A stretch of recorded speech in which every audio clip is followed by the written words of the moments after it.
beberapa tafsir menyebutkan apa sih yang dimaksud dengan tafsir yatim. Maksudnya yatim itu adalah shogirun la abalahu.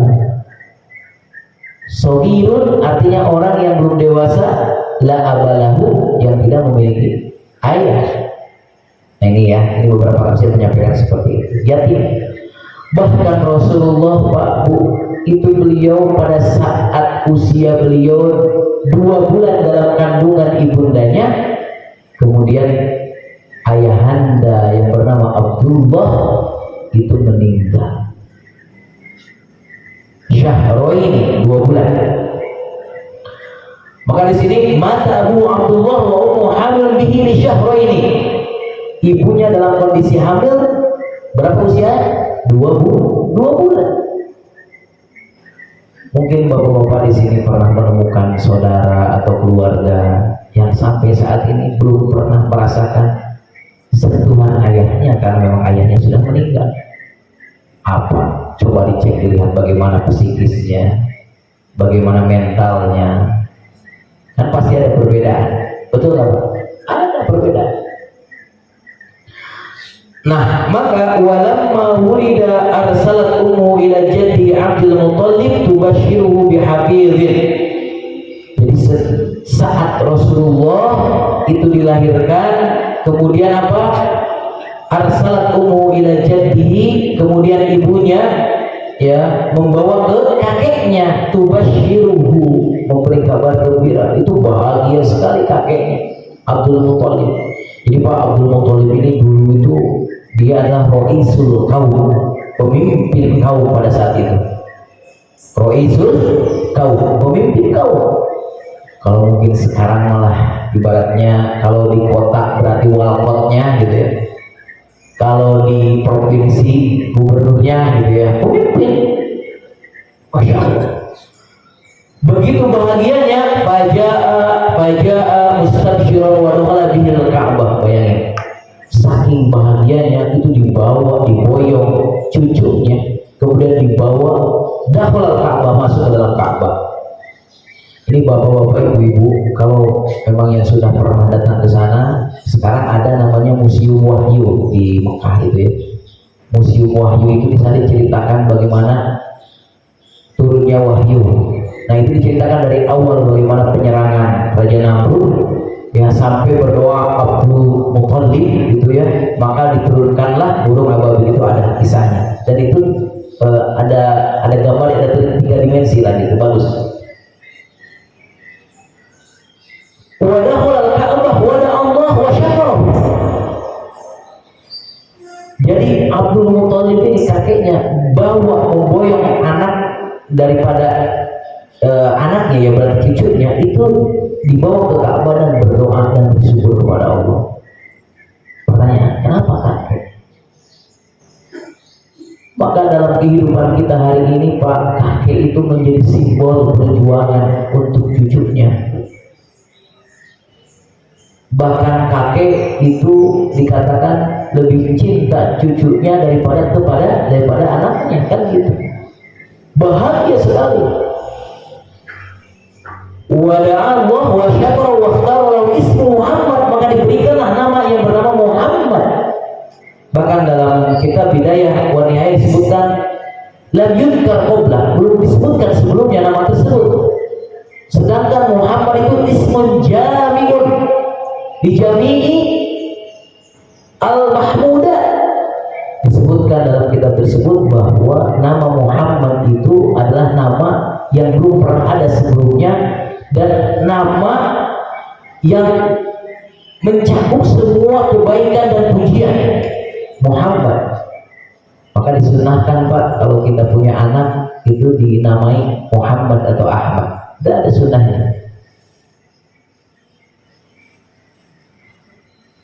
Kemudian walam yakun hadzal ismu ma'rufan illa qabla dzalika, ini disebutkan tidak ada ya sebelumnya selain Nabi Muhammad ini nama Muhammad.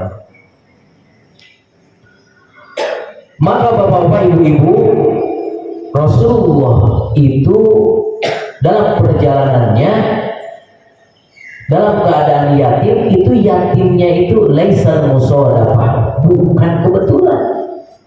Emang ini adalah bagian daripada takdir Allah Subhanahu wa taala. Allah yang atur, Allah yang mempersiapkan apa hikmahnya, apa tujuannya, kan begitu. Maka Bapak setelah usia 6 tahun, disebutkan ya, setelah usia 6 tahun ini kita singkat saja. Ini kita mulai dari jam 5 lebih 10 menit. Mungkin kita selesai nanti jam 6 kurang seperempat ya. Biar nanti ada sedikit pertanyaan. Setelah itu kita doa ya. Nah, pada usia 6 tahun, Ustaz jangan langsung ke 6 tahun, ada dulu nggak fase sebelumnya? Ada. Jadi setelah dilahirkan, lalu pada usia balita itu ada kebiasaan bangsa Arab menitipkan anaknya untuk di-ar-ro'ah, untuk disusui oleh orang lain. Ada hikmahnya di sini sebenarnya disebutin. Dia Rasulullah disimpan di Bani Sa'ad, yang mana tempat tersebut itu tempat yang begitu ori gitu ya. Keadaannya penuh dengan ya keindahan kampung, kalau kita yang bersih, jauh dari keramaian, cuacanya bagus, kemudian ya pepohonan dan lain sebagainya indah, baguslah gitu ya lingkungannya. Nah itu disimpan di sana dan disusui oleh yang bernama Halimah As-Sa'diyah. Ya Ustaz, dulu siapa yang ngurus Rasul pada saat Rasulullah dilahirkan? Itu ada peran daripada namanya Suwaibah. Suwaibah ini pembantunya Abu Lahab. Jadi pas Abu Lahab tahu bahwa Aminah ini melahirkan, maka diutus tuh, udah Suwaibah, kamu sekarang jangan kerja di tempat dulu, kerja di sana, bantu-bantu gitu ya. Namanya siapa?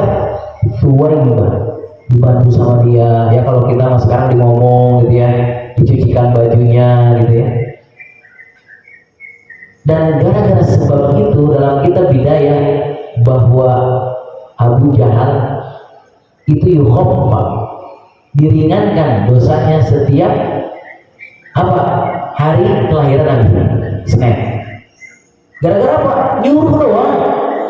Ini makanya kita jangan apa ya? Ya harus semangat lah. Kita ini ngaji, kita ini kajiannya tentang Nabi gitu ya. Insya Allah banyak pahalanya, banyak berkahnya. Jadi Suwaibah saja yang hanya diutus, sudah kamu berangkat ke sana bantu Aminah, itu yang nyuruhnya Abu Lahab, yang dia itu adalah An-Nar, di mana dia itu adalah dia penghuni neraka, tapi yukhaffa, diringankan azabnya pada hari kelahiran nanti. Nah, pada saat itu akhirnya dia di Bani Sa'ad disusui oleh Halimah Sa'diyah. Halimah Sa'diyah ini keluarga yang awalnya itu dia dalam keadaan ini Pak, dia itu punya hewan unta. Untanya itu menjadi salah satu wasilah dia dapat rezeki, mengeluarkan air susu. Nah pada saat itu lagi dalam kekeringan, maka dia mau menjual itu untanya. Namun qadarullah di pertemuan dengan Rasulullah, kemudian Rasulullah ada di tempat dia dan keluarganya, maka semua hal penyebab rezeki dia itu semuanya menjadi baik, menjadi subur, menjadi bagus, berkah atas adanya Rasulullah SAW. Singkat cerita, masuklah usia 6 tahun, meninggallah siapa? Ummuhu, ibunya. Kalau kita ini 6 tahun ini baru mau masuk SD Pak, itu sudah nggak ada ibunya, ditinggal sama ibunya. Bagaimana itu? Orang SD aja masih ada yang disuapin kelas 6 itu ya, atau kelas usia 6 tahun itu masih ada kan? Apalagi awal-awal masuk itu dianterin sama ibunya kan ke sekolah sama bapaknya. Ini Rasul gimana ya? Mungkin kita membayangkan bagaimana mental Rasulullah pada saat itu. Tapi apa? Tapi ini adalah bagian daripada takdir Allah Subhanahu wa taala. Usia 6 tahun itu Rasulullah SAW ditinggal oleh ayahnya. Makanya disebut di sini disebut wafat ummihi. Ya, wafat ummihi yaitu minal umri 6 sanawat. Pada usia berapa? 6 tahun. Maka di sini disebutkan Fadzaqa Rasulullah sallallahu alaihi wasallam, maka Rasulullah SAW merasakan, zaqa itu merasakan, fi sigorihi mararatal hirman min atfil abawaini. Jadi Rasul itu sudah merasakan di usia-usia yang mungkin masih belia, apa mararatal hirman min atfil abawaini, hilangnya sentuhan ayah dan ibunya, dalam tanda kutip atau dalam kata yang lain kasih sayangnya, jauh dari kasih sayang ayah dan ibunya. Karena emang nggak ada. Kalau ada mah ya bisa gitu ya. Tapi kalau nggak ada, ya siapa gitu ya. Nah itu ya. Maka itulah pada usia 6 tahun ibunya meninggal. Lalu kafalatul jaddihi, dititipkan kepada kakeknya. Jadi pasti begitu ya, titipkan begitu ya, diurus gitu ya. Ini pada usia 6 tahun dititipkan siapa? Jadi oleh kakeknya. Maka kakek adalah simbol perjuangan, simbol tanggung jawab. Kakek itu adalah simbol tanggung jawab. Kalau sudah tidak ada ya ibunya, ayahnya, udah kakeknya. Maka sama kakeknya. Ba'da wafati Ummi sallallahu alaihi wasallam katilahu jadduhu Abdul Muthalib. Jadi kakeknya langsung berperan ya. Kakeknya langsung memperjuangkan Rasulullah. Wa kana yahnu alaihi wa yu'athiruhu ala auladihi. Kakeknya itu dia disebutkan di sini yu'athiruhu ala auladihi, yuqaddimuhu. Jadi yu'athir itu mendahulukan.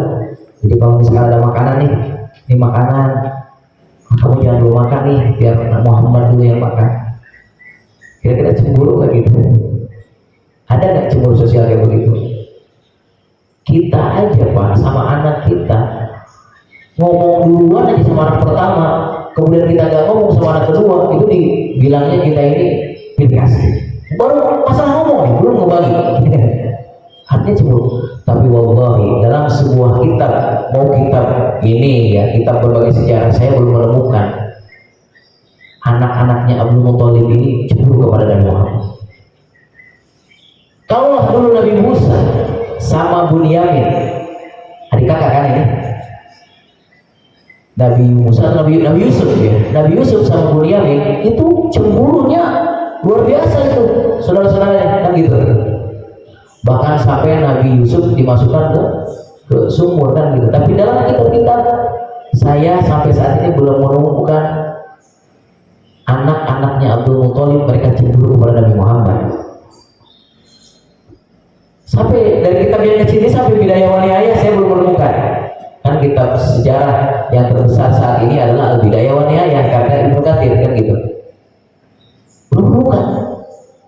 Masya Allah, saking mungkin mereka cinta kepada Nabi Muhammad sallallahu alaihi wasallam. Kemudian lima ro'atihi minan najwa wa zakat. Kenapa sih jadi didahulukan, didahulukan? Jadi Rasulullah itu kalau ada apa-apa didahulukan. Lima ro'atihi minan najwa wa zakat disebutkan karena ada sebabnya. Terlihat dari an-najwa. An-najwa ini az-zakat, kecerdasannya. Jadi kakeknya pun sudah namanya orang tua itu sudah bisa menebak ini anak ini seperti apa, walaupun dia masih mereka-reka kan begitu. Ini kita aja Pak, anak pertama, anak kedua ini kita udah bisa, ini kayaknya kesini nih dia, ini kayaknya kesini nih dia, kayaknya skillnya begini kan gitu ya Pak ya. Ada lah kita semacam apa ya istilahnya itu, menggambarkan posisi anak kita kan gitu. Ini kakeknya udah tahu lima ro'a minan najwa wa zakat wa yublisu ala firasiduna banihi. Bayangin, saking dimuliakannya Rasul sama kakeknya itu yujlisu. Kalau kita mah diboyong, dibawa, udah kamu duduk di pangkuanku, kadang tidur juga. Ini bapak-bapak nanti kalau sudah punya cucu tidur sama cucunya, gitu kan? Udah ada yang punya cucu di sini ya, Masya Allah. Apalagi masih kecil, apalagi yang di pesantren. Saya tanya sama anak-anak pesantren, kamu punya kakek? Punya. Ustaz, kakek saya baik sekali. Saya kalau kunjung itu dikasih duit gede banget tuh sama kakek saya. Makanya saya setiap libur datang ke kakek saya. Emang kakek itu Masya Allah sayang sekali sama cucunya. Nah maka ini Rasul wa yaqulu da'u ibni wallahi innahu lahu